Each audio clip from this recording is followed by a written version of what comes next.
hermano sacerdote, el padre Eduardo Jayén Cuarón. ¿Cómo está, padre? Bienvenido. Muchas gracias. Gracias por la invitación, Miguel Ángel. Encantado de estar en tu programa. Te agradezco muchísimo. Y aquí estamos desde México contigo para platicar, para conversar. Muchísimas gracias, padre. Muchísimas gracias por aceptar pues esta invitación. Pues sé que pues las ocupaciones de un sacerdote son bastante durante el día, y que pues tenga un espacio la noche de hoy para compartir con nosotros es de pues bastante agradecimiento, y sé que va a ser de mucha bendición. Padre, la primera pregunta que yo siempre le hago a los invitados, ¿ok? Porque de esa forma pues nos ayuda a nosotros a inspirarnos, a fortalecer nuestra fe, incluso pues jóvenes, porque acá muchos jóvenes vienen con tienen procesos de discernimiento si entran al seminario, si quieren ser sacerdotes o personas a la vida religiosa. ¿Cómo fue, padre, ese llamado, esa vocación desde niño? Pues siempre lo sintió, o pues fue algo que se fue dando a medida que iba pasando el tiempo. Yo creo que tuvo que ver mucho mi educación católica que tuve en familia, en casa, puesto que, bueno, vengo de una familia católica integrada, unida. Fui a colegio religioso, estuve en colegio con los maristas de niño y en la escuela secundaria. Pero ya cuando uno va creciendo, pues uno se va olvidando un poco también de sus raíces. Es un proceso, creo yo, que le sucede a muchos jóvenes cuando entran en la adolescencia, en la juventud, pues que entran ya a otras etapas, sobre todo la universidad, pues es una etapa en donde uno se cuestiona muchas cosas. Y yo tuve un alejamiento de mi fe católica, de la iglesia, en alguna etapa de mi vida, de mi juventud sobre todo. Y pues sin embargo, me hacía muchas preguntas yo en ese alejamiento que estaba de Dios, sobre todo en la universidad y en los años posteriores. Me hacía yo muchas preguntas sobre el sentido de la vida, ¿no? Yo andaba en una búsqueda existencial, te puedo decir, Miguel Ángel. Eh, yo recuerdo ya desde mi adolescencia tenía como estas crisis existenciales que no eran depresivas ni nada por el estilo, pero eran simplemente preguntas que yo me hacía sobre el sentido de la vida, y creo que muchas personas se las tienen que hacer, ¿no? ¿Quién soy yo? ¿Qué hago aquí? ¿De dónde vengo? ¿A dónde voy? Esas me las hacía cuando era adolescente y volvieron a resurgir cuando estaba ya en una edad más centrado, ya en mis años 20. Y yo recuerdo que, pues no, yo en algún momento le dije a mi mamá, a mi familia, pues yo no quiero saber nada de Jesucristo, nada de la iglesia, no quiero nada de esto, pues, déjenme buscar por mis caminos, ¿no? En aquel tiempo, bueno, yo tenía una persona, pues, que influía mucho, era una chica, ¿verdad?, que influía mucho, me empezó a envolver en cuestiones de la nueva era y todo ello. Wow. Sí, no me metí de lleno a todo esto, pero sí me confundí muchísimo. Y, y andaba buscando en este tipo de cosas, respuestas a la existencia, a la vida, ¿no? Pero yo recuerdo que le dije a mi mamá, yo no quiero ir a misa, no me molestes con eso. Y finalmente un día me dijo mi mamá, mira, yo te respeto, aunque me da mucha tristeza tus decisiones, pero te respeto y te hago una invitación para que vayas tú a un retiro espiritual que va a dar el padre Ignacio Larrañaga, que quizá ustedes conozcan por allá, Sí. en Venezuela. Yo no sé si el padre fue para allá, pero él fue el fundador de Talleres de Oración y Vida, que pues están bastante difuminados por América Latina y también aquí en mi diócesis. Entonces, recuerdo que acepté, pues así más desganado que entusiasmado, y, y fui a este retiro que era de silencio, eran 6 días en silencio, y yo me quería volver loco, porque el silencio para mí era algo totalmente, pues no estaba en mi día, nunca practicaba el silencio, nada más cuando estaba dormido, ¿no? Pero era una cosa tremenda el confrontarte contigo mismo, escuchar las charlas del padre Larrañaga. Todo esto me llevó pues a regresar poco a poco a la iglesia. Creo yo que ahí fue, en ese retiro con el Padre, como fue despertando nuevamente la fe, y gracias a ello pude regresar a la iglesia bien, a redescubrir mi fe, ¿no? Al poco tiempo estaba yo ya entusiasmado con retiros espirituales, con la parroquia, con grupos parroquiales, y me empecé a cuestionar si yo podría hacer una consagración empecé a sentir un llamado en el corazón, ¿no? Y fue cuando empecé pues como a prestar atención a ese llamado, que al principio era algo que me entusiasmaba mucho, pero al mismo tiempo era una especie como de terror, ¿no? De miedo, de qué voy a hacer. O sea, estás en una situación así como de qué hago, qué decisión tomo, ¿no? Yo recuerdo que iba mucho con los franciscanos a rezar con ellos, me juntaba mucho con los franciscanos, con los religiosos. Yo trabajaba en la ciudad vecina a la mía, yo vivo en Ciudad Juárez, y yo iba con los franciscanos en El Paso, Texas, que era donde yo trabajaba en Estados Unidos. Y bueno, pues yo tuve también una novia y todo eso, pues también lo dejé atrás, ¿no? Cuando empecé a sentir este llamado y empecé pues a entusiasmarme por Jesucristo, por una vida consagrada, decía, Cristo tiene que ser el último motivo de mi vida y todo lo que le ha sentido a la vida, ¿no? Así lo descubrí yo y dije yo a él, quiero dedicar mi vida. Y fue cuando pude entrar al seminario, ¿no? Guiado por mi obispo, ¿no? Que me mandó a un seminario que no era de aquí, porque había un proceso, pues, de reestructuración del seminario local. Él me mandó a Monterrey, en Nuevo León, en México, y ahí fue donde pude entrar al seminario, al introductorio, ¿no? Pero sí fue un proceso, pues, muy bonito. Yo me levantaba por las noches, ¿verdad? Y me daba vuelta esta idea del sacerdocio en la mente, y poco a poco fui pues entusiasmándome por la idea, por el llamado, y así de esa manera pude entrar pues al seminario. Y te puedo decir, Miguel Ángel, que en el seminario yo descubrí un mundo insospechado. La verdad es que descubrí como la plenitud de esa verdad que se me iba revelando, ¿no? Que era Jesucristo, pero en toda su amplitud, ¿no? Jesucristo es el todo. Y uno va descubriendo y se va entrando en el misterio de Jesús, del Señor, y es como dice San Juan de la Cruz, ¿no? Como una mina en donde hay muchos tesoros escondidos, y uno va descubriendo uno y va abriendo otro camino y otra veta por allá, y cuántas riquezas. Eso me sucedió a mí.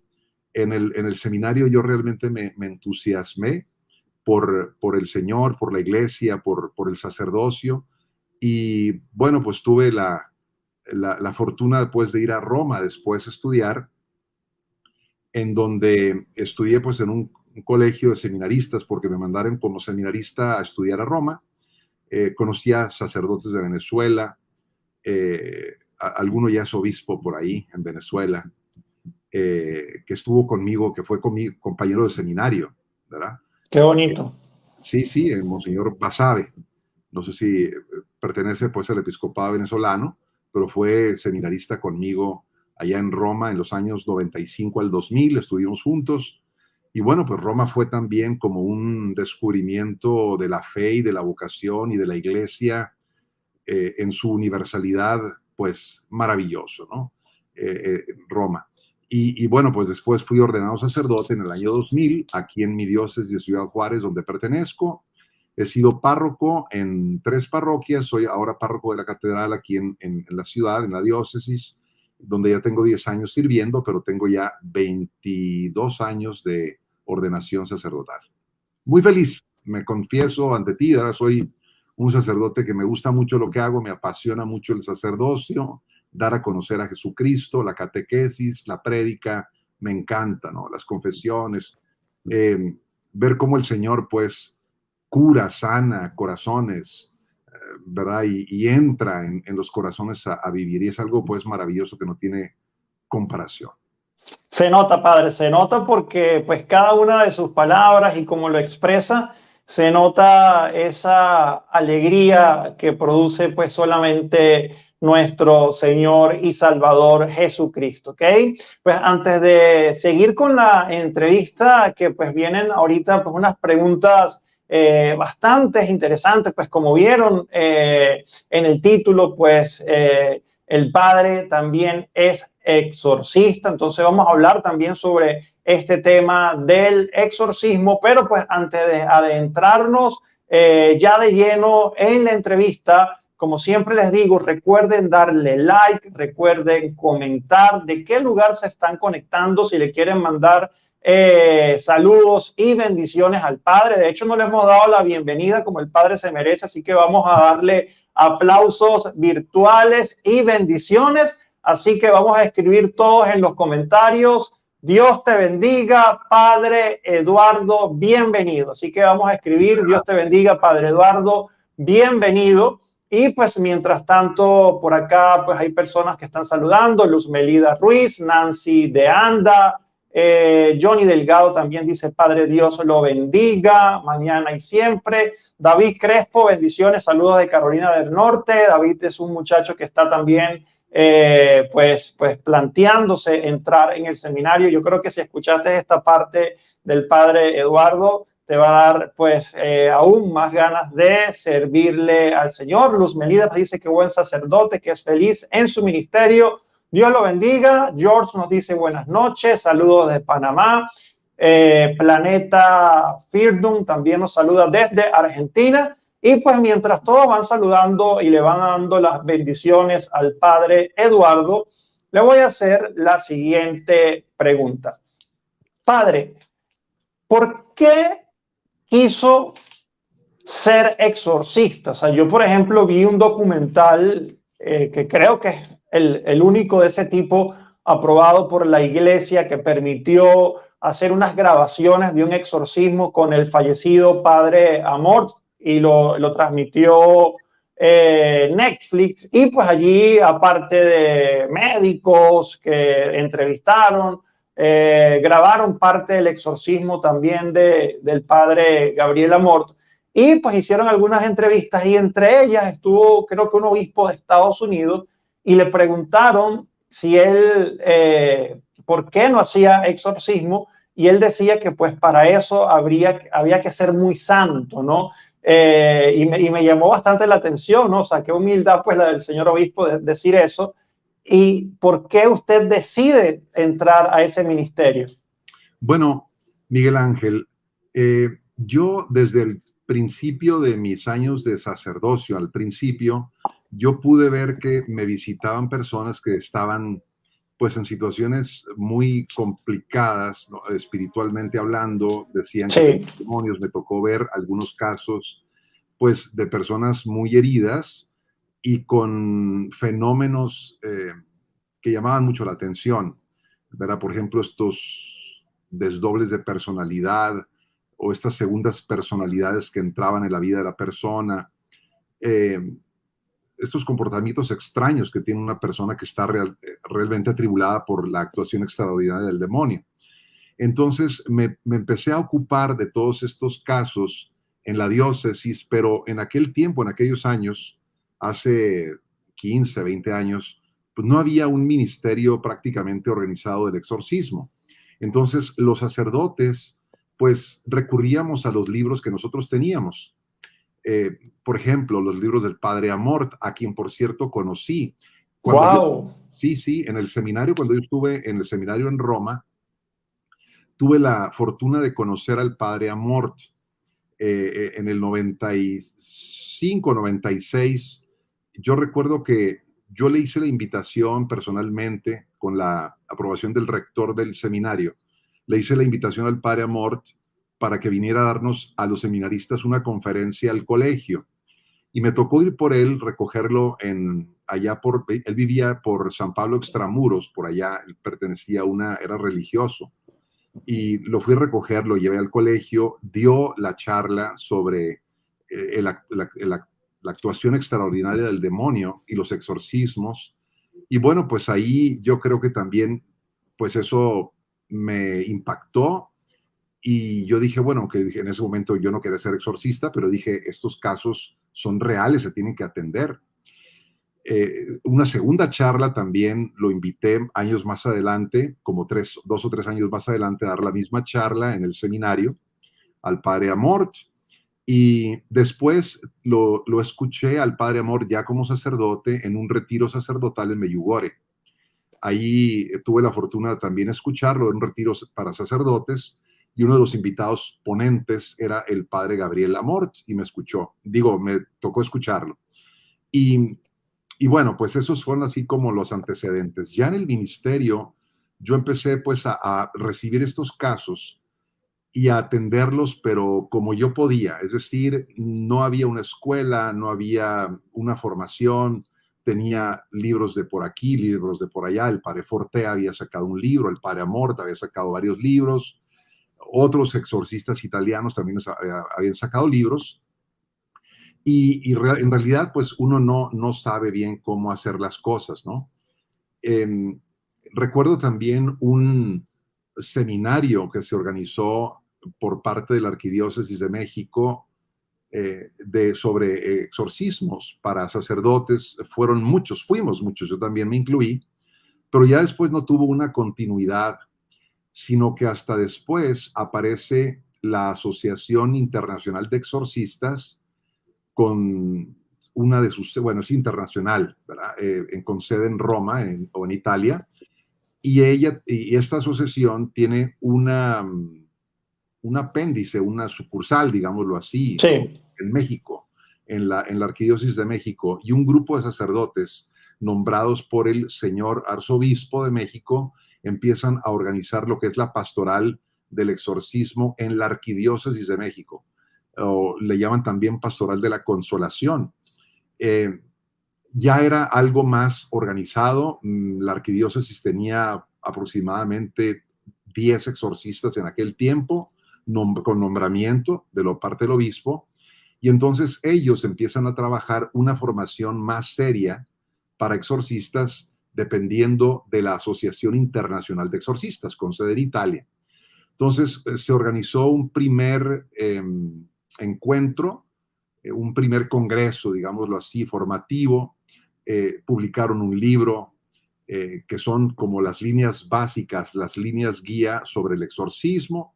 Ese libro no está publicado, ese libro no se consigue en ninguna parte porque es algo de la asociación, pero es algo muy interesante porque la Asociación Internacional de Exorcistas tiene la aprobación de doctrina de la fe en el Vaticano, y también tiene la aprobación de la Congregación para el Culto y Disciplina de los Sacramentos. Entonces, estamos hablando de que es algo serio, es una escuela seria, institucional, aprobada por la Iglesia, por la autoridad vaticana, y entonces aquí ya encontramos toda una serie de procedimientos exorcísticos y toda una teología, toda una práctica exorcística que es enseñada y que pues esperemos que dé mucho fruto, ¿no? Yo no sé, en Estados Unidos también está creciendo el número de exorcistas en Estados Unidos. No sé si están ligados a la Asociación Internacional, pero supongo que sí. También en Roma hay escuelas de exorcismo. Los legionarios de Cristo tienen formación exorcística, y bueno, pues son como los estudios más serios que hay ahora, y que son pues bastante confiables porque están avalados por la asociación. De esa manera, Padre, sí. sí, ya que tocó este tema que dijo que, por ejemplo, en Estados Unidos está creciendo el número de exorcismos, yo una vez leí por allí, y no estaba dentro de las preguntas, pero pues tengo que hacerle esta pregunta, que yo vi que decían que hoy en día están llegando muchísimos casos de opresión, posesión demoníaca, o sea, pues todos estos grados de que hace pues el demonio en una persona, porque la juventud tiene mucha curiosidad, o pues por todo lo que se bombardea con la música, con las películas, con todo esto, hacia el ocultismo, hacia la magia, hacia la brujería. Esto realmente es cierto. O sea, hoy en día se están viendo quizás más casos que años anteriores. Yo creo, Miguel Ángel, que el tema del demonio ha resurgido nuevamente porque estuvo olvidado aún por la misma teología, ¿no? En muchos seminarios esto no se estudiaba, pero se ha empezado a retomar el tema del demonio justamente por lo que tú dices, por el aumento de la superstición en la sociedad. Vivimos en una sociedad muy supersticiosa en donde decrece la fe e incrementa la superstición. Y ahí donde incrementa la superstición, evidentemente crece la magia y la brujería, que es una de las causas principales por las cuales el demonio puede entrar a molestar de manera extraordinaria la vida de una persona. Entonces, sí, ha crecido el número de personas molestadas por el demonio extraordinariamente, ¿verdad? Porque todos de alguna manera somos molestados por la vida ordinaria, que es la tentación. Pero de manera extraordinaria entra el demonio a la vida de una persona por la magia, la brujería, el ocultismo, estas prácticas esotéricas que son muy peligrosas, que abren la puerta o las ventanas pues a la acción extraordinaria del maligno, ¿no? Entonces, sí, vemos un incremento en Estados Unidos y no sé si en tu país, pero en el mío hay una gran cantidad de esoterismo que de verdad es alarmante, ¿no? Sobre todo, por ejemplo, con el culto a la llamada Santa Muerte. Sí, lo he visto. En Argentina le llaman San la Muerte. No sé si exista en Venezuela. Bueno, yo vivo en Colombia, padre. Tú dices, Soy venezolano, pero tengo años viviendo en Colombia, pero en Venezuela está uno de los lugares, no sé si de Latinoamérica, que es la Montaña Sorte, que es un centro espiritista gigantesco. O sea, sí, en Venezuela, y aparte también con la llegada de los comunistas cubanos y todo esto, la santería, la palería, o sea, todo eso en Venezuela. Y pues no es casualidad que mi país esté tan en desgracia, pues gracias también a todas esas prácticas de las cúpulas de la dictadura, ¿no? Que practican esas cosas. sí, sí, efectivamente, esto está creciendo muchísimo, ¿no? Y parece que también es como fomentado también pues por algunos gobiernos que quieren de alguna manera introducir estos cultos y pues provocar todo lo que se provoca, ¿no? O sea, todo este caos social también que se da en muchos países, en muchas sociedades.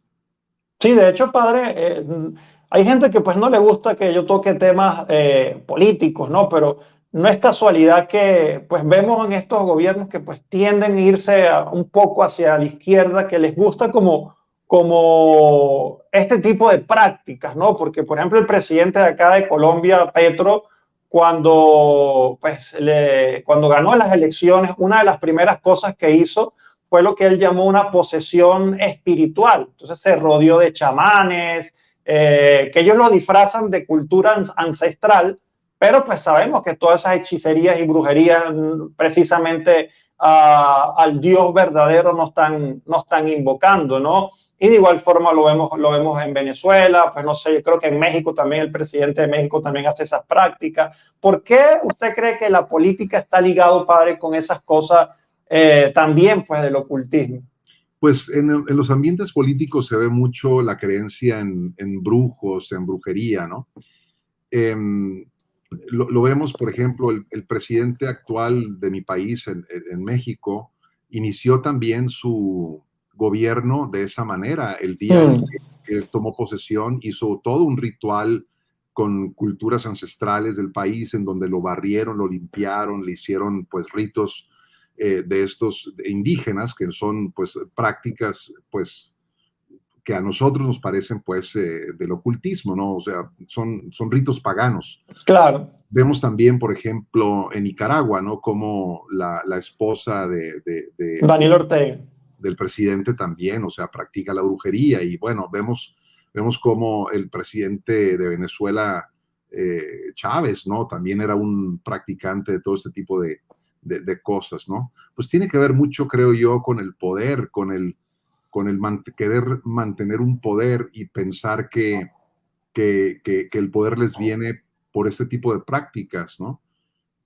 Creo yo que va por ahí la respuesta, verás, un afán al poder y bueno, pues el hombre siempre ha tenido un sentido religioso que cuando no está bien encauzado el sentido religioso se va por otro lado, se va por el lado de la magia, la brujería, es decir, crea un poderes extraños, ajenos a mí, que son superiores y que puedo poner a mis fuerzas, a mi disposición para hacer lo que yo quiero, si yo dispongo de estos poderes, ¿no? Entonces, está muy ligado al poder. Yo creo que puede ser tanto de izquierdas como de otras corrientes políticas también, no forzosamente de la izquierda, pero Sí. y se da mucho por el aferramiento al poder de las personas y por la falta de fe, evidentemente, ¿no?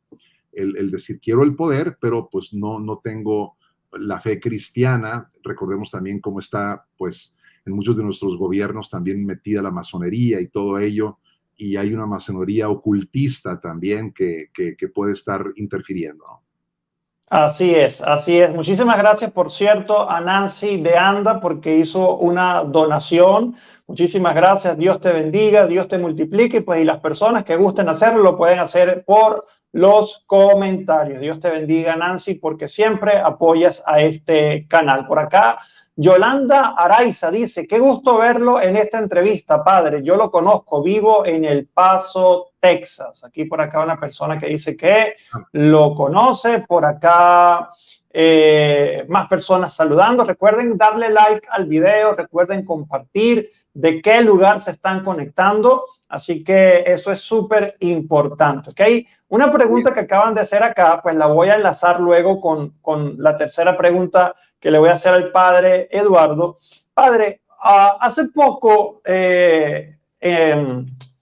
estrenaron la película del Padre Amor, ¿okay? El exorcista del Papa, creo que se llamaba la película. Y yo personalmente no la vi porque pues fueron muchos los portales católicos que pues advertían que pues en primer lugar nada se parecía a la vida del Padre Amor, y segundo por lo fantasioso y por cómo pues maneja Hollywood el exorcismo.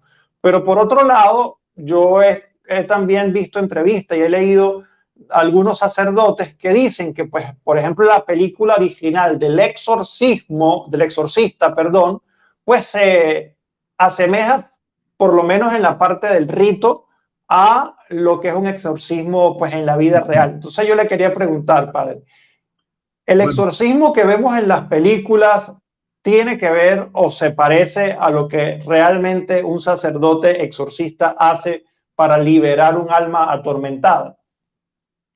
por una parte sí, por otra parte no, porque pues muchas películas son muy, quieren llamar mucho la atención con escenas muy fuertes y esas escenas fuertes son muy exageradas Ok, a lo que realmente sucede en un exorcismo. Por ejemplo, la película del exorcista del 73, una exacto. película que a mí me gusta mucho porque no la considero en primer lugar una película de horror, la considero una película de suspenso, un suspenso espiritual muy bien logrado, muy bien hecho. William Peter Blatty, que fue el novelista que escribió El Exorcista, pues se documentó muy bien sobre la posesión demoníaca, sobre la demonología, y hizo esta novela que fue llevada al cine, ¿no? Por William Friedkin, se llama el director de la película. Y a mí la película me gusta mucho, esa película El Exorcista, por el suspenso que logra tan magistralmente bien hecho, está la película. Las escenas son evidentemente muy exageradas. Cuando la niña, bueno, exageradas nos pueden parecer, pero puede haber casos así. Hay casos, por ejemplo, de levitación. Esa niña levitaba y puede haber casos de levitación en el exorcismo. Una persona poseída puede levitar. Es Wow. un signo de posesión demoníaca, ¿verdad? Claro que puede haber también levitación sobrenatural, como Santa Teresa de Ávila las tenía, ¿no? Estos éxtasis místicos, pero hay un tipo de levitación que tiene que ver con la acción extraordinaria del demonio. Sí, nos parece exagerado, ¿no? Una niña que le da vueltas la cabeza, etcétera, etcétera. O sea, son cosas bastante inverosímiles. Pero la película está muy bien hecha, me gusta mucho. El rito con Anthony Hopkins es una Esa, la vi, película. esa sí la vi. Sí, esa película tiene escenas bastante reales de lo que es un exorcismo, de lo que es una posesión. Me parecieron muy semejantes a la realidad, aunque la actuación del exorcista y la trama no le quitan credibilidad a la película, ¿verdad? Porque recuerdo que en la película me parece que un estudiante, o habían enviado a un sacerdote no creyente a estudiar exorcismo con un sacerdote Sí, practicante. Eso le quita credibilidad a una persona que no cree en la actuación del demonio, que tiene que hacer ahí con un sacerdote exorcista, ¿no? Pero bueno, y además los gritos que daba el exorcista, ¿no? Gritándole al demonio que saliera, pero a gritos. Eso no sucede tampoco en un exorcismo, eso es una exageración también de Hollywood para hacer las escenas más impresionantes. Esta última que mencionas del exorcista del Papa, del Padre Amort, es una basura. mm, Basura. Yo la vi, ¿verdad? Perdí mi tiempo.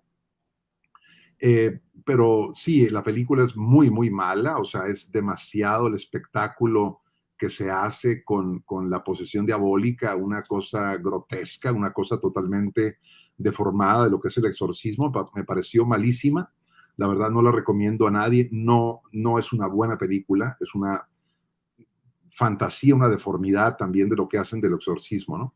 Una película que acabo de ver, por cierto, este fin de semana, y que le recomiendo a todo el público que nos está viendo, es la película que salió en Estados Unidos que se llama Nefarious. de hecho, la acaban de preguntar, padre. Le dice, padre Eduardo, ¿qué opina de la película Nefarious? Buenísima, buenísima, se la recomiendo muchísimo. Está en diversas plataformas.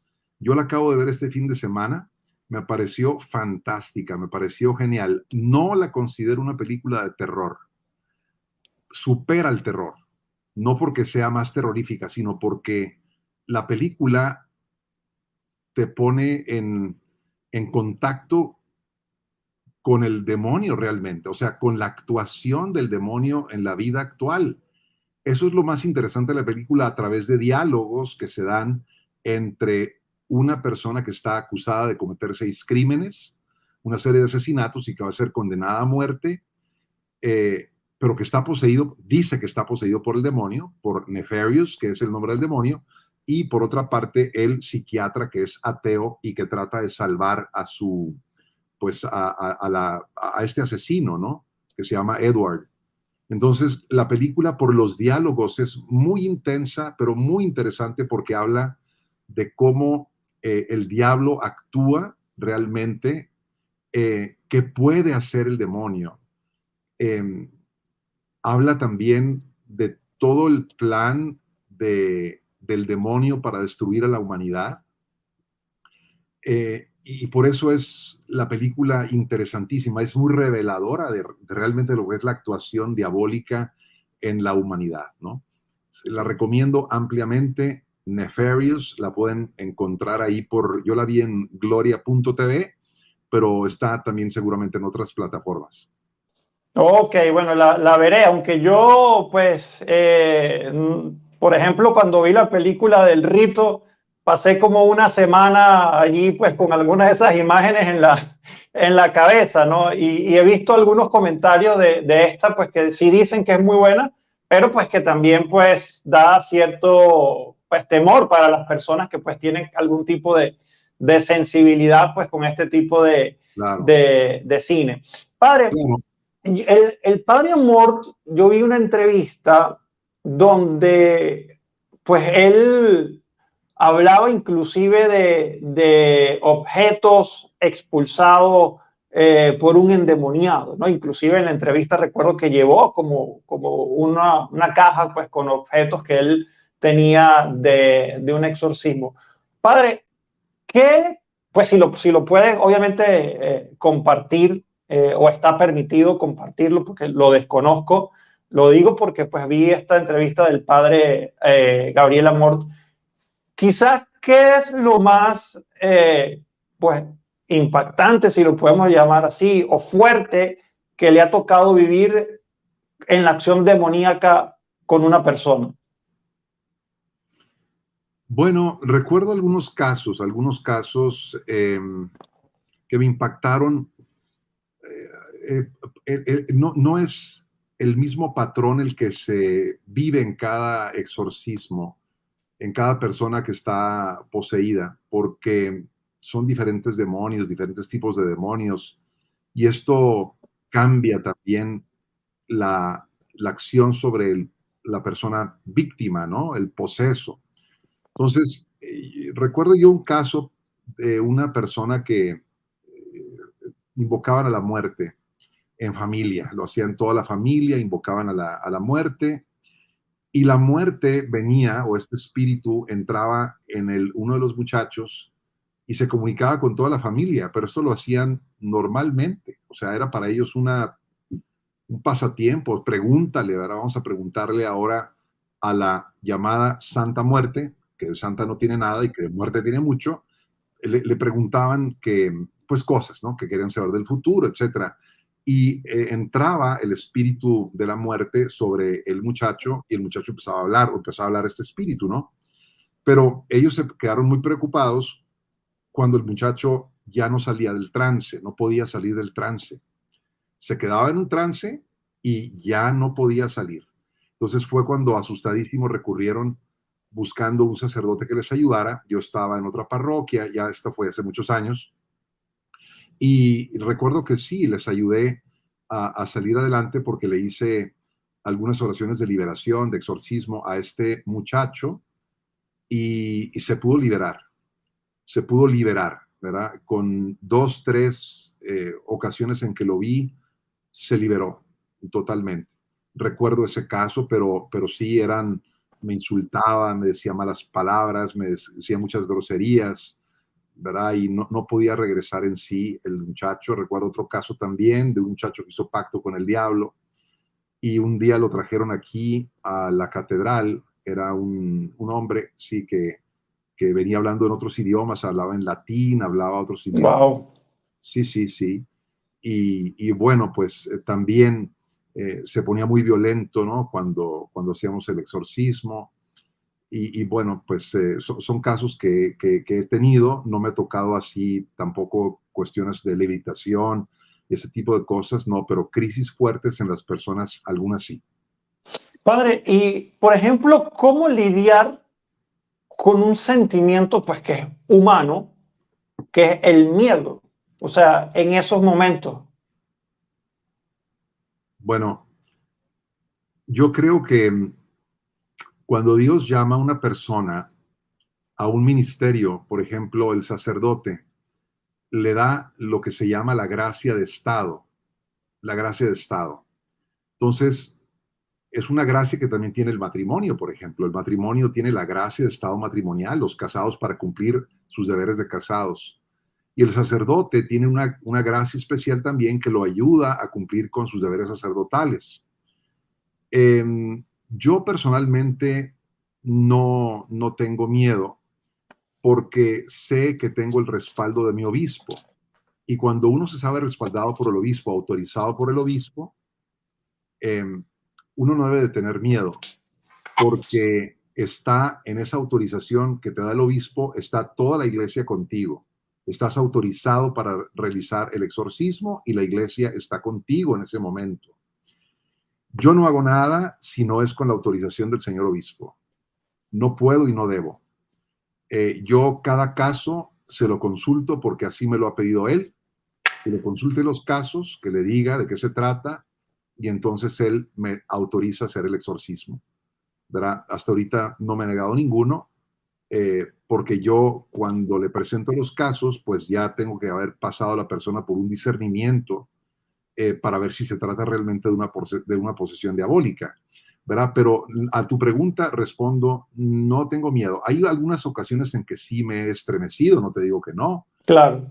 Yo recuerdo una persona, por ejemplo, que empezó a contarme su vida y no era un exorcismo aquello, ¿verdad? Pero me empezó a contar su vida y había ciertas cosas oscuras en la vida de esta persona. Era una, era un hombre y estaba esta persona, pues parecía una mujer, era un hombre vestido de mujer. Y, y entonces recuerdo que empezó a contar su vida y de repente entró en un trance que empezó como a arrastrarse por el suelo como una culebra, ¿verdad? Muy impresionante. Yo me quedé muy impresionado con eso y empecé a orar nada más, ¿verdad? Y lloraba y gritaba y jadeaba a la persona y se retorcía como una víbora, como una culebra. muy impresionante.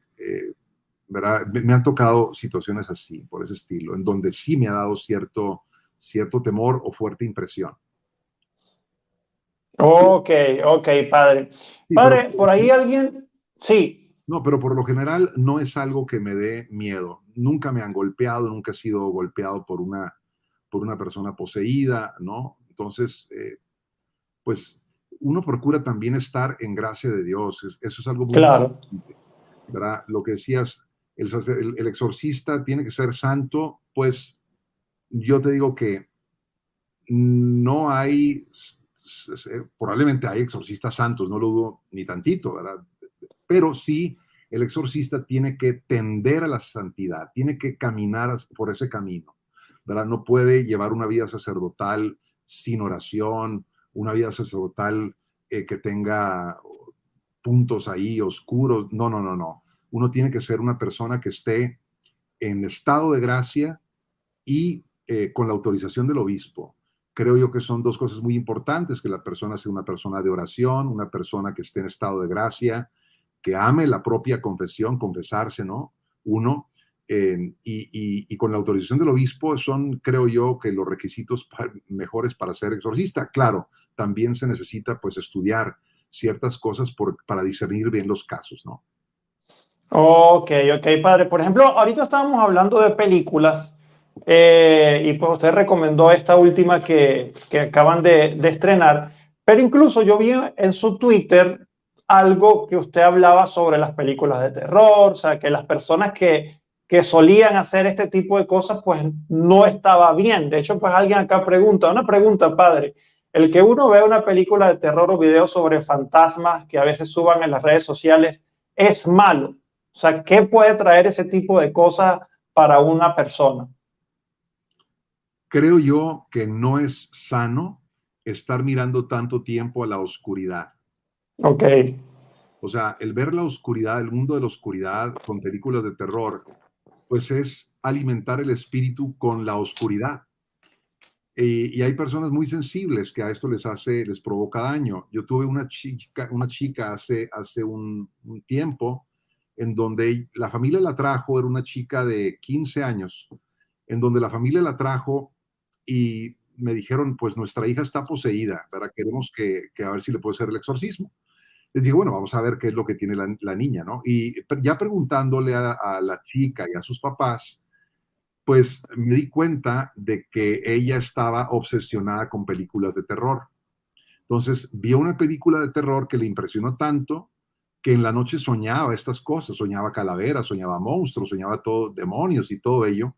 Y al día siguiente tuvo una crisis con sus padres que la llevó pues a actuar o sea, con descompostura, o sea, con un cierto grado de locura que dijeron está poseída esta mujer, ¿no? Pero ya viendo el caso, uno se da cuenta de que la persona no trae traumas de la infancia, no trae nada, no trae contacto con el mundo esotérico, nada de eso, sino que son simplemente películas de terror que ha visto la persona, que le impresionan y que la conducen a una crisis, ¿no? De ese tipo. No hicimos ningún exorcismo porque no consideré que la persona necesitara un exorcismo, uno necesita tener certeza moral de que es el demonio el que posee a la persona para poder proceder al exorcismo. Y como no tenía esa certeza, sino que había pues un antecedente de películas de terror, yo dije, pues no, aquí no procede el exorcismo, verá solamente que la niña no vea películas de terror y ya se soluciona el problema, ya el problema está solucionado prácticamente, ¿no? Una mente de 15 años es todavía una mente muy tierna, muy frágil, muy impresionable, y puede sufrir ese tipo de crisis, ¿no? Cuando se expone mucho a la oscuridad. No aconsejo yo las películas de terror y es una cantidad impresionante de películas de horror que vemos hoy en cartelera, ¿no? Como que hay mucha obsesión también con ese tipo de material. ok, ok. Pues mientras le hacemos la siguiente pregunta al padre Eduardo, vamos a activar ese algoritmo para que pues este video llegue a más personas y se enteren pues que estamos ahorita en vivo y puedan ver el resto de entrevista qué nos falta. ¿Okay? Así que vamos a colocar, todas las personas que están conectadas, vamos a colocar amén en los comentarios, coloquen en los comentarios amén, y pues de esa forma pues ayudamos a que este video llegue a más personas. ¿Okay? Por acá vamos a ver algunas preguntas, algunas personas que están escribiendo. Dice, qué bendición tener un exorcista en su arquidiócesis, ya casi no se encuentran, dice por acá Olga Honoria Burbano. Por acá dice Mauricio Mora, padre, yo ando ayudando mucho al padre Sergio Hernández en exorcismo, siempre exponemos el Santísimo Sacramento y cómo trabaja la Santísima Virgen María. Ok, muchos comentarios acá. Recuerden colocar amén, amén, amén, amén, amén. Padre, ahorita pues en lo que estamos conversando finalizó pues contando que esta niña pues según lo que pudieron investigar pues simplemente era una obsesión con películas de terror, pero no tenía ningún signo de que estaba pues tenía algún tipo de posesión o opresión demoníaca, ¿no? ¿Cuándo alguien, padre, debería buscar un exorcista? O sea, alguien que puede sentir o si tiene un familiar, por ejemplo, alguien está viendo este video y dice, wow, yo considero que mi hermano, mi tío, mi mamá, mi papá está teniendo algún episodio que podría considerarse como una acción del maligno. O sea, ¿cómo una persona podría decir, necesito la ayuda de un exorcista? Bueno, cuando la persona ha estado metida en el mundo del esoterismo, de la magia, de la brujería, y después empieza a tener perturbaciones. Y quiero hablar también aquí de, por ejemplo, el Reiki y este tipo de prácticas que El son yoga, por ejemplo. yoga, Reiki y este tipo de prácticas que son de otras religiones. Son, por ejemplo, el Reiki es con deidades japonesas, el yoga pues pertenece a la tradición del budismo, del brahmanismo, ¿no? De prácticas para liberar el yo. Eso es el yoga. Pero sí, cuando una persona ha incurrido en este tipo de prácticas y después empieza a experimentar una serie de fenómenos en su vida que son totalmente anormales, ¿verdad? Por ejemplo, cierta obsesiones con estas cosas, obsesiones por el suicidio, obsesiones sexuales de todo tipo. Todo esto habla de que puede haber una acción extraordinaria del demonio, ¿no? O bien en la casa los objetos se mueven, los objetos vuelan, podemos decir la casa está infestada. Este es un tipo de acción extraordinaria del demonio que se llama infestación, que tiene que ver con los objetos, o bien también las vejaciones diabólicas que tienen que ver con golpes en el cuerpo, rasguños, enfermedades extrañas que no tienen explicación. Todo esto habla de la acción extraordinaria del demonio. O bien también la persona puede tener maleficios, pero hay que tener mucho cuidado porque hay muchas personas que por cualquier cosa piensan que tienen un maleficio. Me está yendo mal, me acabo de divorciar, no tengo trabajo, perdí todo, me enfermé. O sea, asocio los males que me ocurren con un maleficio que alguien me hizo, ¿verdad? Y hay que decir que no todos los maleficios resultan efectivos.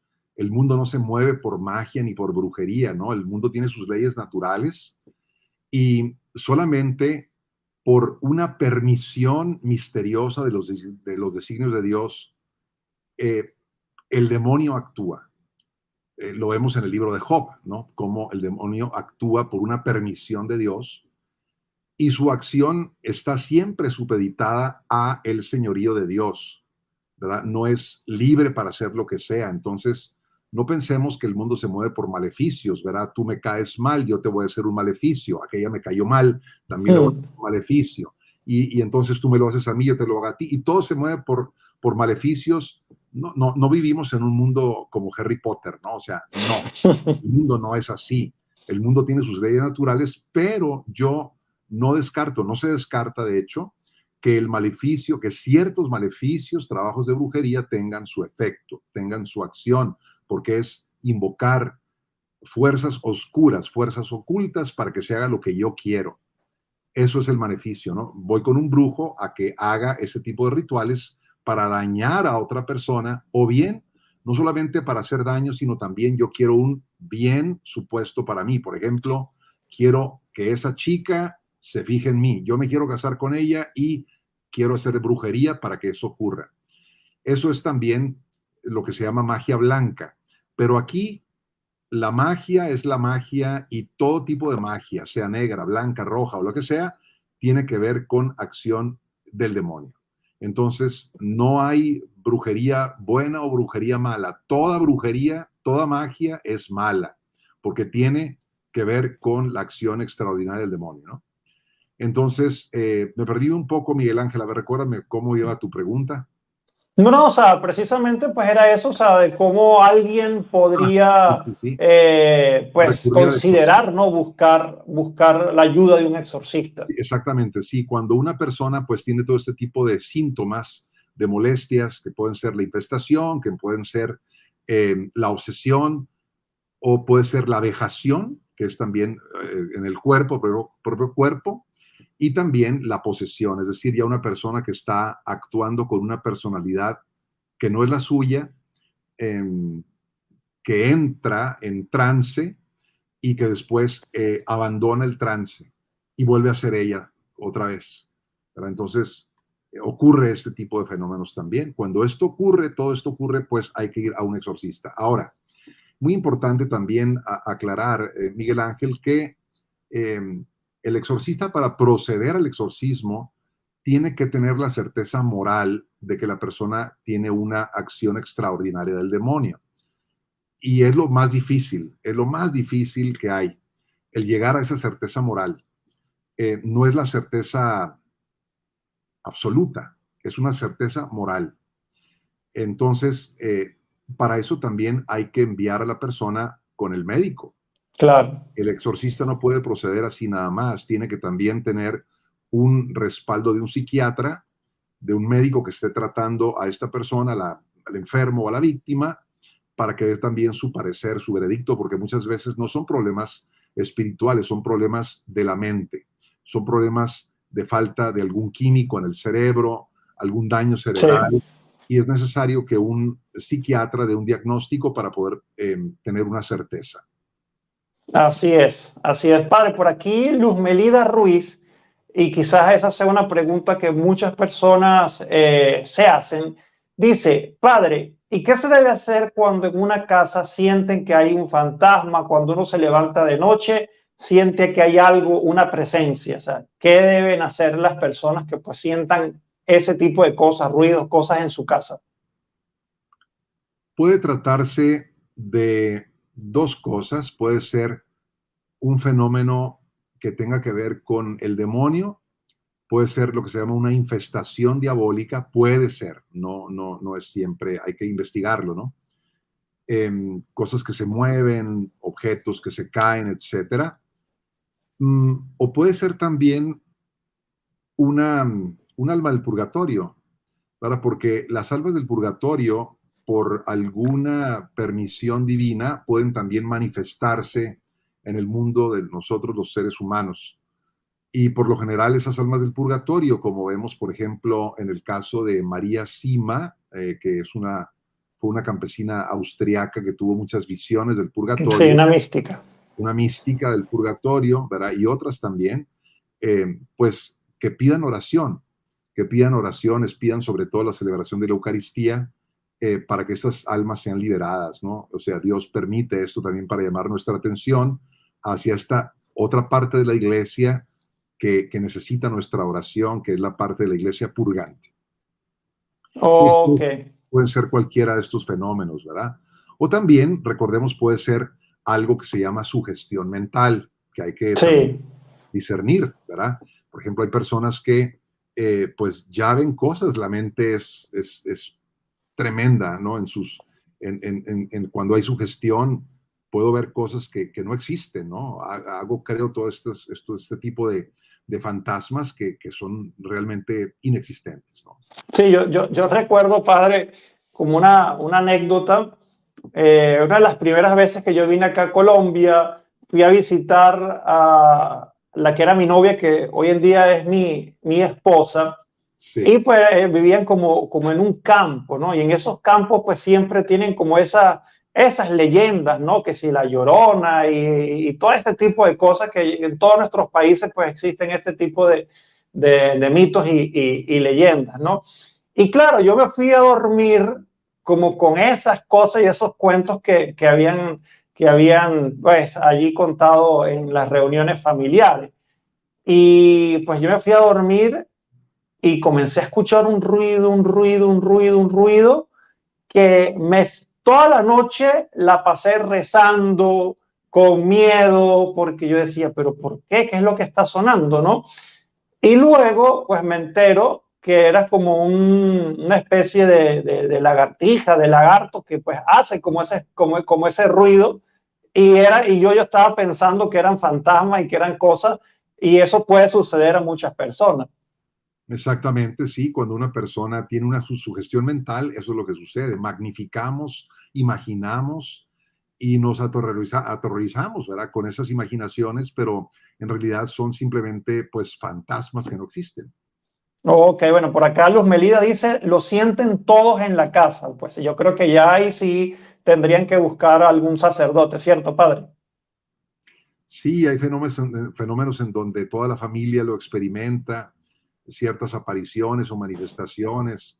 Pues lo mejor es buscar a un sacerdote que bendiga la casa o que haga una oración especial de exorcismo. El exorcista lo puede hacer, ¿no? Esa oración de exorcismo a las casas también.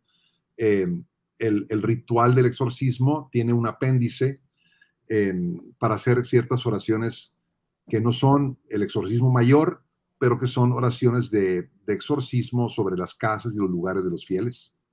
Sí, yo normalmente siempre que suelo mudarme de casa, una de las primeras cosas que hago, llamo a un sacerdote para que venga a hacer oración en la casa. Pues yo creo que eso es algo que pues deberíamos hacer más frecuente y obviamente pues con fe. Padre, yo vi que en Yo, yo, su Twitter, sí, dígame. no, te iba a decir nada más, Miguel Ángel, que a todas las personas que están escuchando, están viendo esta transmisión, pues es bueno recordarles también el valor que tienen los sacramentales Ajá.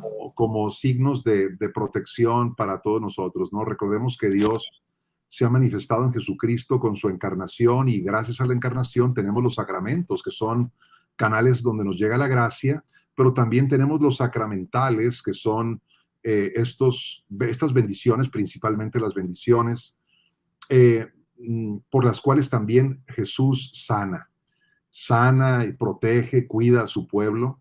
Entonces, tener, por ejemplo, agua bendita, tener sal bendita o tener la imagen del Sagrado Corazón de Jesús, de la Santísima Virgen María, de los santos, de nuestra devoción, todo esto es también crear una atmósfera de protección donde se vive la presencia de Dios que nos protege de las acechanzas del enemigo. Entonces, familia que ora unida, familia donde se vive la presencia de Dios, ahí hay protección.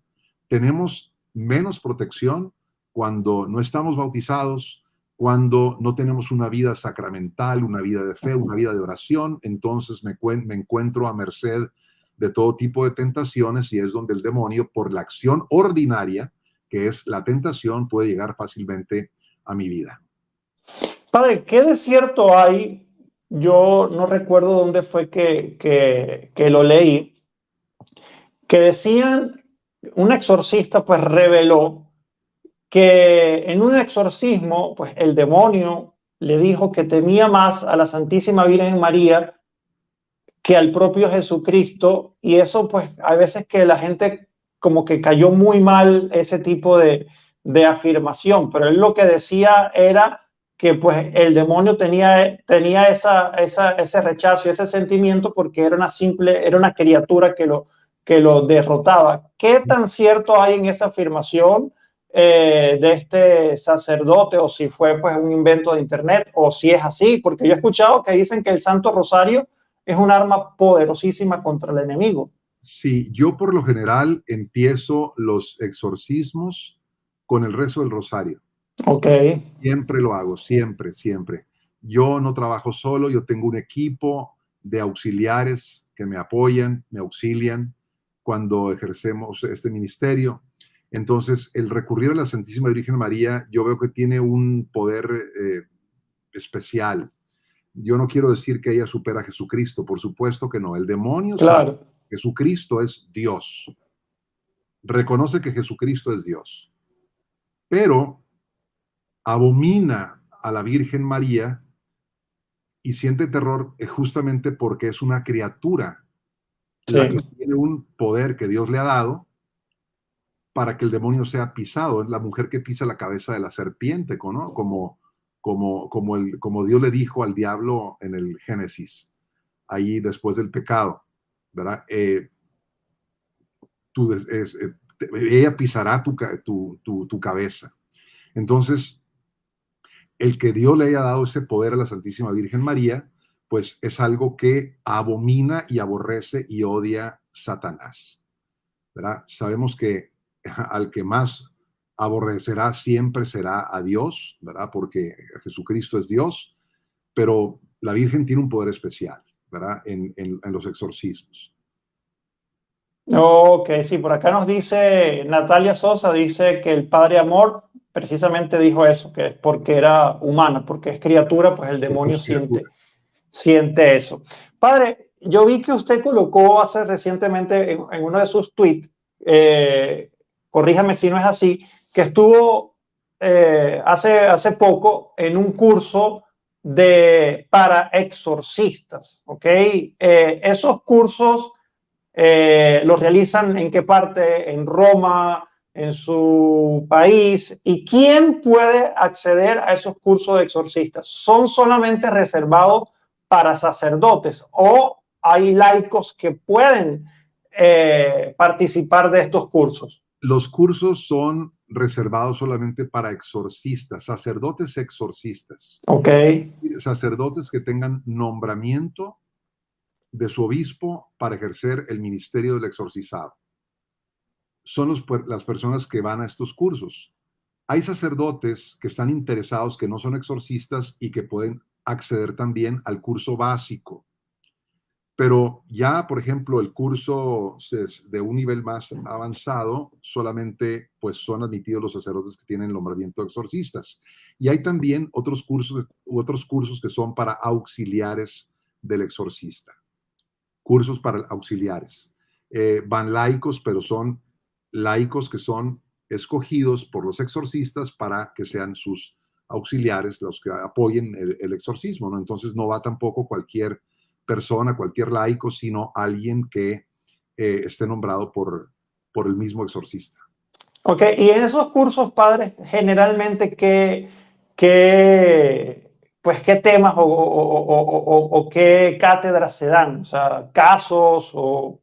Sí, se ve mucha casuística, pero pues hay toda una temática, como por ejemplo lo que es la superstición, cómo actúa el demonio, cómo actúa en su acción extraordinaria, ordinaria. Todo eso se ve, cómo discernir el caso para tener la certeza moral de que hay que practicar un exorcismo, qué reglas se deben de seguir, qué no se debe hacer, qué sí se debe hacer.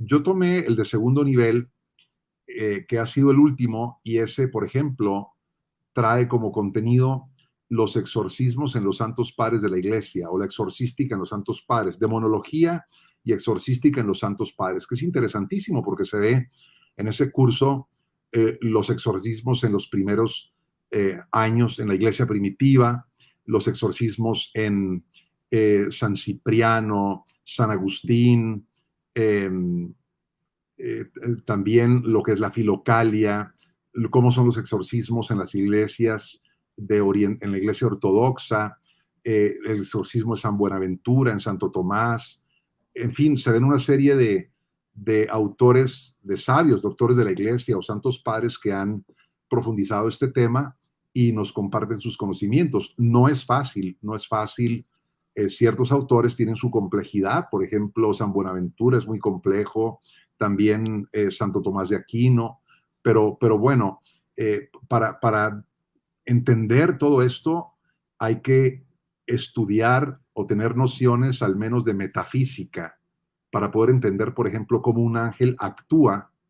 Recordemos que el demonio es un ángel. Sí. ¿Cómo actúa un ángel, caído en este caso, para hacer lo que hace, ¿no? Para actuar de esta manera en el mundo de las personas? Entonces hay que tener conocimientos de metafísica. Atención con esta palabra metafísica, no estoy hablando de esa metafísica esotérica que a veces se puede pensar, ¿no? Los libros de Connie Méndez y todos estos, no, nada que ver con eso. Estamos hablando de metafísica, filosófica, aristotélica, tomista. Esa es la metafísica, la que se estudia en los seminarios, la que se debe de refrescar cuando uno estudia la acción del demonio. Padre, una pregunta, porque pues de hecho yo hace algún tiempo tuve un invitado acá que de hecho pues tiene un testimonio bastante impactante, de hecho uno de los más fuertes que yo he tratado acá en el canal, porque fue un señor que pues en su juventud hizo un pacto con el diablo, ¿ok? Pues él cuenta pues todo su proceso de cómo fue liberado y cómo fue sanado y todo esto. Y pues él pertenece a un grupo dentro de la iglesia que ejercen el ministerio de la liberación. ¿Qué opinión, padre? Y obviamente pues con el debido respeto, porque pues yo sí conozco pues sacerdotes como que no están tan de acuerdo con que un laico ejerza pues este ministerio de liberación, inclusive sin sacerdote. Lo que él me comentaba era que hay veces que las personas buscaban ese tipo de ayudas y que pues ningún sacerdote se hacía cargo y se lo dejaban a él. ¿Eso puede ocurrir dentro de la iglesia? ¿Eso es permitido o qué sucede dentro de esos grupos? Sí, bueno, estos grupos, muchos de ellos tienen pues un corte un poco carismático, ¿no? Sí. Para practicar la liberación, pero es peligroso que lo hagan, no lo deben de hacer si no es acompañados primero por un sacerdote. Y si se trata de una posesión demoníaca, ellos no deben de intervenir en eso. Está reservado al sacerdote nada más y al sacerdote exorcista, no cualquier sacerdote. Un sacerdote puede hacer lo que se llama un exorcismo privado. El sacerdote en silencio puede imponer las manos sobre la persona. El sacerdote, ¿verdad? Y la imposición de manos es un gesto sacerdotal reservado al obispo, reservado a los sacerdotes, no a los laicos. Entonces, el sacerdote puede hacer un exorcismo privado sobre la persona para descubrir si hay una acción maligna en la persona. Y si en caso de que tenga sospechas, hay que remitirlo al exorcista. Los laicos no deben hacer exorcismos. Está prohibido, la iglesia no lo permite. El único permitido, autorizado, es el sacerdote nombrado por el obispo como exorcista de la diócesis o, en su caso, como el delegado exorcista para realizar esta práctica, ¿no? Sobre algún caso específico. Entonces, los laicos no deben hacer esto. El demonio puede hasta burlarse de ellos o pueden salir dañados. Es peligroso que lo hagan también, porque he conocido laicos que ellos imponían las manos, hacían exorcismos, pero los hacían mal, sin ningún ritual, sin ninguna formación, y causaban daño espiritual a la persona. Wow. Es muy peligroso hacer esto, ¿sí? No, hay que orar para que el Señor libere a la persona, pero es lo que se llama una oración deprecativa. La oración deprecativa es la que se dirige a Dios pidiendo la liberación de una persona, pero no ordenándole al demonio salir o abandonar a esa persona, ese cuerpo. Eso no se debe hacer. Está reservado solamente para el exorcista, ¿sí? Entonces, cuando hay episodios, por ejemplo, en retiros espirituales de corte carismático, en donde parece que hay posesiones diabólicas, porque la persona grita, la persona se retuerce, la persona se pone muy mal, llévenla al sacerdote, en primer lugar, ¿verdad? No se pongan a hacer exorcismos, es mi recomendación. Llévenla a un sacerdote para que el sacerdote discierna de qué se trata y pueda dirigir a la persona a un exorcista. Bueno, de hecho creo que respondió la pregunta de Idalia Villada, que dijo, padre, ¿es recomendable que un laico imponga manos? Pues ya el padre pues se anticipó y respondió esa pregunta. Yo creo que, aclarando un poco más, ahondando eso, eh, solamente la imposición de manos puede ser, por ejemplo, sobre el hombro de la persona, ¿no? Voy a orar por ti, ¿me permites orar por ti? ¿Puedo poner mi mano sobre tu hombro, por ejemplo? Si Ok, la persona está enferma, yo pongo mi mano sobre el hombro de la persona, puedo orar por ella. Eso no está prohibido, eso lo debemos de hacer, pero no ponernos a decir, esta persona está poseída, le voy a hacer un exorcismo, le voy a imponer las manos para que se vaya el demonio, le voy a dar órdenes al demonio. No cometamos ese error. Eso es un error, una mala práctica. sí. De hecho, por acá veo que hay preguntas muy similares a esa, entonces vemos que eso es algo, padre, que pues tristemente está pasando mucho dentro de la iglesia. Por acá alguien dice, buenas noches, Miguel, ¿le puedo hacer una pregunta al padre, por favor? Una persona que está en un grupo de oración en la iglesia me decía que ella miraba al demonio y que ella oraba en lenguas. Dicen por acá, padre, buenas noches, el video del exorcista que decía que el demonio le dijo que el mayor triunfo que ha tenido es el tiempo que le den a la comunión en la mano. Padre, es un tema bastante como discutido en el internet, ¿no? Yo tuve hace poco un sacerdote acá español y él pues habló de lo que la iglesia está permitido y aprueba la forma de comulgar, recibir al Señor, y una de las formas obviamente está en la mano. ¿Por qué hay pues tantas opiniones con el tema de de la comunión en la mano? Por la pérdida de las partículas de la comunión. Eso es lo grave, lo que puede pasar gravemente, ¿no? Que las partículas que recibes en la mano puedan desprenderse de la hostia y caer al suelo. Eso es. Porque la iglesia permite la comunión en la mano, eh, pero hay que saber comulgar en la mano, y eso es lo que nos falta quizá Sí, aprender, ¿sí? Eh, tenemos que fijarnos muy bien, si la iglesia lo permite, bueno, yo confío en la iglesia, pero mi experiencia como sacerdote ha sido que la gente no sabe comulgar en la mano y la experiencia es desastrosa. sí, bueno, en pandemia se vio mucho eso tristemente. Sí, claro, porque se desprenden partículas de la hostia que caen al suelo. Eso es lo grave. Eso es lo grave de la comunión en la mano, cuando no se comulga bien. Entonces hay que saber comulgar para que no quede ni una partícula en la mano. O hay gente que dice, es que yo no, solamente las manos del sacerdote pueden tocar la hostia porque son manos consagradas. Yo personalmente no estoy de acuerdo con eso. ¿Por qué?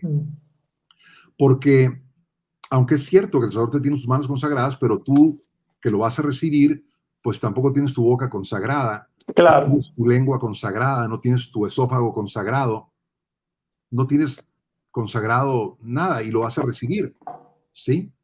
Entonces, no es por el lado de la consagración, Eso mismo lo dijo el sacerdote de mi parroquia.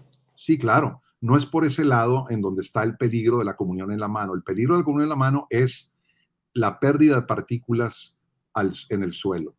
Entonces, si no se sabe comulgar en la mano, no comulguen en la mano, ¿verdad? Hay gente que, por ejemplo, le das la comunión y te la quitan así como con pinza, ¿verdad? Como, así no se comulga. No es la manera correcta de comulgar en la mano, así como arrebatarle la hostia al sacerdote. No, no, la hostia se puede recibir en la mano y se toma, pero hay que vigilar que mis dedos no tengan partículas y que mi palma de la mano no tenga partículas. Y si tienen, tengo que consumirlas ahí mismo. Hay personas que me ha tocado que comulgan en la mano y luego después se hacen así, se limpian. Es un desastre. Es un desastre eso, ¿verdad? Entonces, no, Mejor no se haga. mejor no se haga exactamente, ¿verdad? Para mí, la manera correcta de comulgar es en la boca y preferentemente de rodillas. Eso mismo también lo comentó el sacerdote de España. Sí, preferentemente. No se puede obligar tampoco a nadie a arrodillarse. Yo no lo hago, pero yo pongo el reclinatorio y la mayoría de los fieles se hincan. Ok. Padre, ahorita estamos, el mundo, ¿no? El mundo las grandes marcas, las empresas, los gobiernos, absolutamente todo, en el mes de junio se disfrazan de banderas multicolores, cambian los logos, cambian absolutamente todo por la bandera de este colectivo LGTB. Yo Ajá. le quería hacer una pregunta, padre, porque pues las escenas que nosotros vemos en estas marchas, que inclusive muchas son blasfemas en contra de la fe cristiana, del propio Jesucristo, de la Santísima Virgen María, se disfrazan, se mofan de la fe, hacen actos perversos en presencia de niños, y además pues el tema también de las feministas con el aborto. Padre, yo le quería hacer una pregunta. Estas ideologías que están exponiendo y también imponiendo en el mundo entero, ¿tendrán algún origen diabólico? O sea, es un plan, porque también hay teorías conspirativas. O sea, es un plan diabólico lo que estamos viendo hoy en día con eso. Yo pienso que en el fondo sí. En el fondo sí, porque es la negación de la naturaleza como Dios la creó.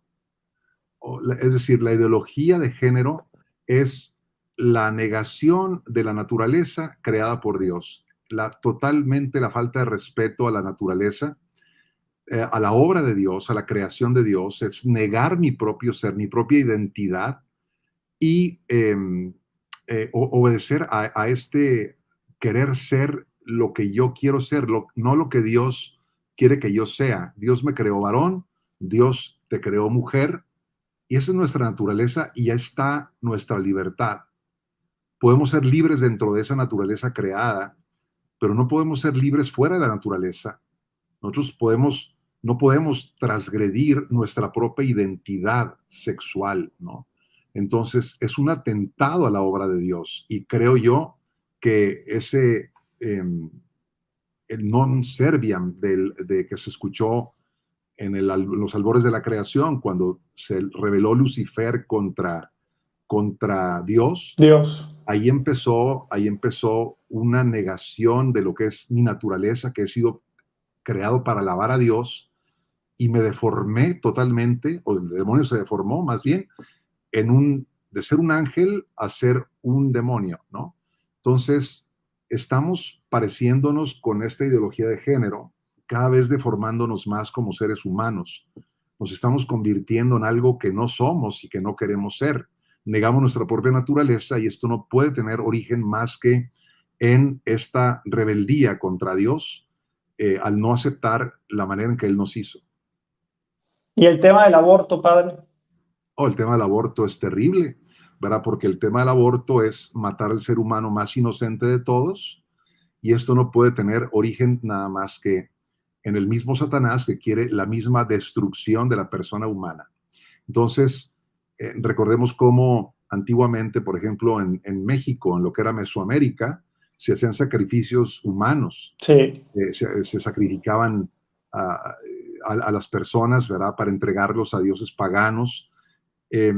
Bueno, lo mismo se está repitiendo nuevamente en mi país y en muchos otros países. Se quiere imponer como un derecho en el mundo, es decir, al mal se le llama bien, al bien se le llama mal. Mal. Eso es la perversión total de valores. Yo me acuerdo cuando era niño, jamás era impensable que el aborto fuera entrar un día en nuestras legislaciones. Ahora se ve como un derecho, y esto es algo absolutamente pervertido, ¿no? No tenemos ya la capacidad de contemplar a Dios en su obra creadora y queremos hacer lo que nosotros queremos hacer. O sea, es decir, queremos ser como dioses, ¿no? Dictar quién nace, quién no nace, y de esa manera nos constituimos dueños de la vida, totalmente irrespetuosos de las leyes divinas. Es obra del diablo. Padre, y si eso es así, ok, este tema de la ideología de género, de lo que vemos en el mundo hoy en día, de lo, como dice, lo malo lo llaman bueno, lo bueno hoy en día lo llaman malo. ¿Por qué, padre, vemos tristemente sacerdotes que apoyan abiertamente estas ideologías? Inclusive, pues he visto pues un norteamericano que sale hasta en las marchas con la banderita, o lo que está ocurriendo también con algunos obispos en Alemania. O sea, si eso es algo tan claro, ¿por qué pues miembros de la iglesia que deberían defender más bien toda la institución, la palabra de Dios, se van también con este tipo de ideología? Es triste lo que estamos viendo en ciertos sectores de nuestra iglesia católica. Eh, yo creo que es debido a una falsa misericordia en primer lugar, una falsa misericordia. Dios nos hizo para vivir en la verdad y hablar con la verdad es un deber de todo pastor, de todo sacerdote, de todo obispo. Hablarle la verdad y conducir a la verdad a su feligresía. Cuando nosotros vemos pues que la gente sufre por ciertas situaciones por las que pasamos los seres humanos, puede ser por ejemplo un divorcio, eh, el no tener la inclinación natural hacia el sexo contrario, sino el propio sexo. Todo eso está presente en la vida de las parroquias, en la vida Sí. pastoral, en la comunidad católica, ¿verdad? En todo el mundo. Y entonces empiezo yo a acceder o a consentir que todo esto está bien, que la gente necesita misericordia y necesita para acercarse a la iglesia que se le predique el que todos somos bienvenidos, el que no importa cuál sea el pecado, sino que ya no vivas en la verdad, sino en lo que yo te digo que puedes vivir, que es mi verdad, que no es la verdad de Jesucristo. En ese momento se empieza pues a pervertir el mismo sacerdocio, ¿no? La misma, eh, no quiero decir la iglesia, pero sí el sacerdote y la comunidad se pueden empezar a corromper, ¿verdad? Porque yo ya llamo bien a lo que sé que está mal, que me lo ha dicho la revelación, que me lo ha dicho la tradición de la iglesia, que me lo dice el catecismo, toda la enseñanza moral de la iglesia, la paso por la borda y entonces yo ya dicto lo que está bien y lo que está mal. Es decir, yo ya adopté el espíritu del mundo que Cristo condenó, lo hice mío y lo transmito a mi feligresía. Entonces, eso es llevar a las ovejas por un camino de engaño, por un camino muy peligroso. Entiendo yo, ¿verdad?, que hay muchas personas que están en esta situación eh, que quisieran un acercamiento a la iglesia, ¿no? Personas que están en situaciones complejas, pastorales. Bueno, para todos ellos hay esperanza, pero por supuesto que hay que hablarles con la verdad. Y la verdad es que Cristo te acepta como tú eres, porque nos acepta a todos como somos, pero para transformarnos, no para dejarnos como somos. El Señor quiere hacer su obra por el Espíritu Santo, su obra de santidad en cada bautizado. Y el pecado nos va deformando. Creo yo que lo peor que podemos hacer es consentir al pecado y aceptar nuestra condición de vivir como deformados para no vivir en la verdad de lo que somos y lo que estamos llamados a ser. Entonces, el sacerdote no la tiene fácil, es un papel complejo, difícil, porque hay que decirle la verdad a las personas y muchas veces decir esas verdades pueden costarle también, pues, rechazo al mismo sacerdote, ¿verdad? Mucha gente rechazará la verdad del aborto, por ejemplo, ¿verdad? O de los actos homosexuales, o de la propia identidad como hombre y mujer, rechazarán todo esto, ¿no? Y la predicación de la iglesia, y por eso el sacerdote tiene un papel nada fácil, pero que con la gracia de Dios puede llevar a cabo sabiendo que le está haciendo el mayor bien a sus fieles al conducirlos por el camino que lleva hacia Cristo, que es verdad y vida.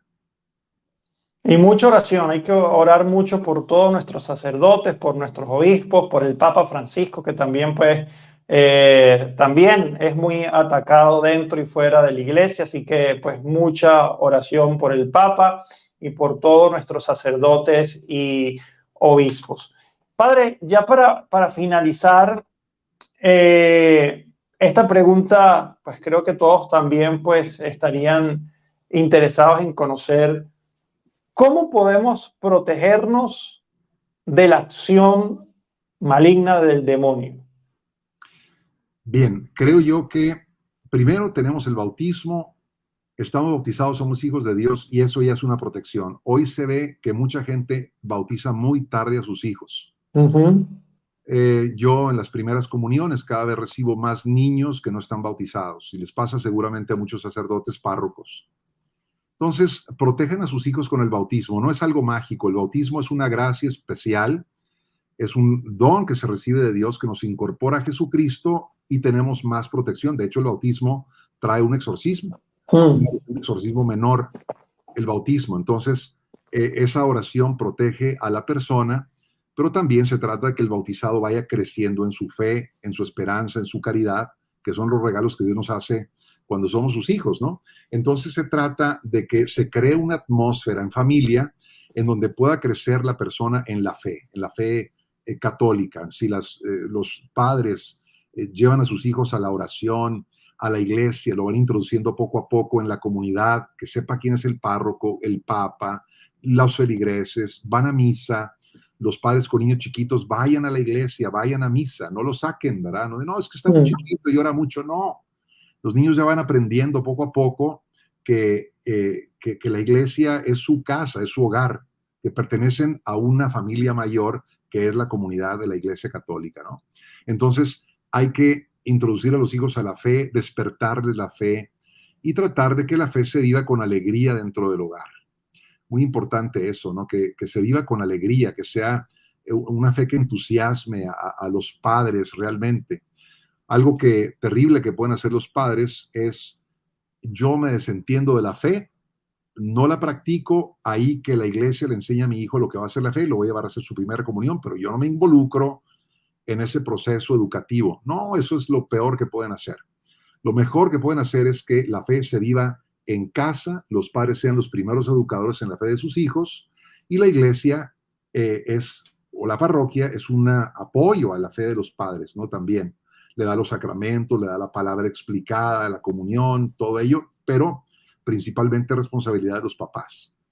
Eso es lo principal que tenemos, que deben de hacer los papás, ¿no? Cuidar el ambiente familiar, sobre todo la figura paterna es muy importante, que sea el líder, el que va guiando a la familia, el que va protegiendo moralmente a todos los que son suyos, los de su casa. El papá tiene una gran influencia en eso, ¿no? Hoy vemos que es mucho la mamá, pero el papá tiene mayor peso todavía cuando toma su responsabilidad. Entonces, acudamos a los sacramentales también. La práctica de la palabra de Dios escuchada es algo maravilloso, ¿no? El aprender, por ejemplo, a orar con la palabra de Dios es fantástico. La palabra nos protege, tiene un poder curativo impresionante la palabra de Dios, que nos protege contra malos pensamientos, contra tentaciones, que nos ayuda a orar. Todo eso es algo fantástico, un medio que la iglesia nos da para poder protegernos de la acción extraordinaria del demonio y nunca incurrir, por supuesto, en prácticas de magia, de brujería, de esoterismo, que nos llevan por caminos totalmente equivocados, ¿no? Que abren la puerta. Entonces, la oración, los sacramentos, el estudio de la palabra de Dios, la formación que vayamos teniendo. Yo les digo a mis fieles, ¿verdad? A los fieles de la parroquia, pues yo les digo, fórmense, no podemos estar como Sí. cristianos que no tengan formación. O estamos como cristianos en formación permanente o estamos en frustración permanente. O crecemos o nos frustramos. Hay gente que me dice, es que padre, yo ya perdí la fe, a mis 45 años de edad, he perdido la fe. 45 años de edad, ¿cuál fue el último curso que tomaste en tu vida de formación cristiana? No, pues cuando hice mi primera comunión. No, hijo mío, pues yo hubiera perdido la fe. Claro que lo hubiera perdido, ¿verdad? O sea, tienes que tener una formación continua, permanente, ¿no? Como niño, como adolescente, como joven, como adulto, como profesionista, como médico, como lo que hagas tú, hay formación para todos, ¿no? La iglesia es riquísima en formación y en espiritualidad. Padre, ya se me había pasado una pregunta, de hecho esta era la última, pero si quiere, pues ahí tiene tiempo, pues la responde brevemente. No sé si ya tiene tiempo para responder ya esta última pregunta, es que se me pasó. Bueno, sí, debe ser muy breve, Miguel Ángel, porque sí, ahorita tengo un compromiso, pero te escucho. Listo, listo, padre, sí, muy breve porque pues esta también me interesa conocer pues su opinión. Yo, pues, padre, que pues evangelizo pues a través de las distintas redes sociales, pues recibo mucho ataque de evangélicos, protestantes, ¿no? Y muchos de esos ataques ni siquiera van en contra de mi persona, porque pues si van en contra de mi persona, van y vienen, ya uno está como acostumbrado. Pero veo que tienen un patrón muy marcado, porque obviamente atacan a la Iglesia Católica, la iglesia fundada por Jesucristo, la llaman la gran ramera de Babilonia, pues miles de cosas descalificativas. También se burlan y hablan barbaridades de la Sagrada Eucaristía y también de la Santísima Virgen María. Y son tres cosas que el demonio odia profundamente, porque hay personas que dicen ser cristianas, pero pareciera que más bien le hacen el juego al enemigo. Creo yo que le hacen el juego al enemigo, ¿verdad? Cuando uno se pone en ese plan de atacar, sobre todo pues a la madre de Jesucristo, que es la madre de Jesús, a la Eucaristía, eh, pienso que eso no viene de Dios, ciertamente, viene del enemigo. Yo no digo que los cristianos no tengan un cierto, una conexión con el Señor, no la que Él quiere, porque la plenitud de medios para la salvación están en la Iglesia Católica y lo sabemos, pero cuando se ponen a hacerle este juego de ataque a la Iglesia, están atacando también la obra de Dios muchas veces sin darse cuenta y responden también pues a una insidia del mismo enemigo que los lleva a esto, ¿no? Expresan su odio a la Iglesia Católica y así se manifiesta, creo yo, también el odio del maligno a la Iglesia. Yo no digo que estas personas estén condenadas, o sea, hay personas que sinceramente son evangélicas y buscan a Dios, ¿verdad? En conciencia lo hacen, pero no tienen la plenitud de los medios ni la formación que nosotros hemos tenido como católicos para poder conocerlo adecuadamente, ¿no? Ellos dejaron 16 siglos sin teología, ¿verdad? Hicieron, estos 16 siglos fueron echados a perder, sino que el Espíritu Santo se manifestó después de 16 siglos con Martín Lutero y de ahí empezó la iglesia otra vez. No, hay que ser muy ingenuo para creer eso, ¿no? Eh, Creo yo que el diálogo debe de continuar en nuestra iglesia católica. Dios quiere que seamos dialogantes, no podemos decirles ustedes están condenados automáticamente. Fíjate, la iglesia es muy sabia, es muy abierta, ¿no? Aunque sabemos que la plenitud de los medios de salvación están en la iglesia católica, pero no podemos decir, tú eres un protestante, tú te vas a condenar, tú te vas a ir al infierno porque eres protestante. ¿Quién es la iglesia para decirlo? No, la iglesia no lo puede decir. Eso se lo dejamos a Dios que decide el destino final de una persona. Nosotros no.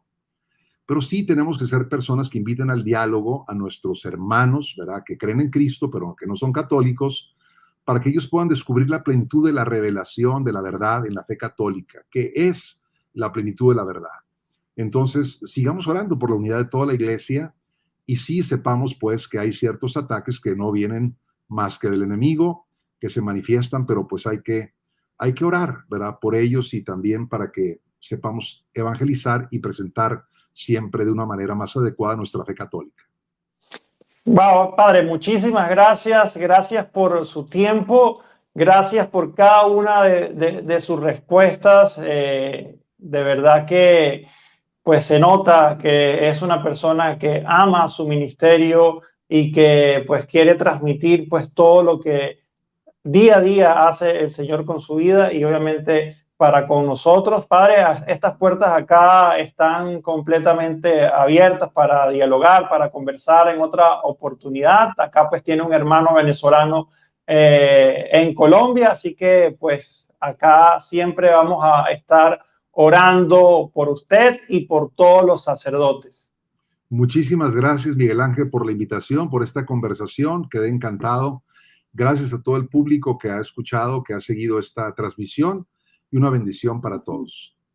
Amén. Claro que sí. Les damos la bendición virtualmente. Padre Santísimo, quiero darte gracias por tu hijo Miguel Ángel Hidrogo, por todo su público, por las personas que han seguido esta transmisión. Y te pido, Señor, que derrames tu gracia y tu bendición sobre cada uno de ellos, sobre mí también, para que juntos, guiados por tu Espíritu, podamos construir nuestra santa iglesia y que nuestros corazones estén abiertos siempre a la acción del Espíritu de Dios para que podamos también ser transparencia de tu ser y de tu amor. Bendícenos a todos y danos la paz, y que la bendición de Dios Todopoderoso, el Padre, el Hijo y el Espíritu Santo descienda sobre ustedes y permanezca para siempre. Amén. Amén, amén. Padre, que tenga buenas noches. Acá vamos a seguir orando por usted. Un fuerte Gracias. abrazo. Buenas noches. Buenas noches. Chao, chao. Chao, chao.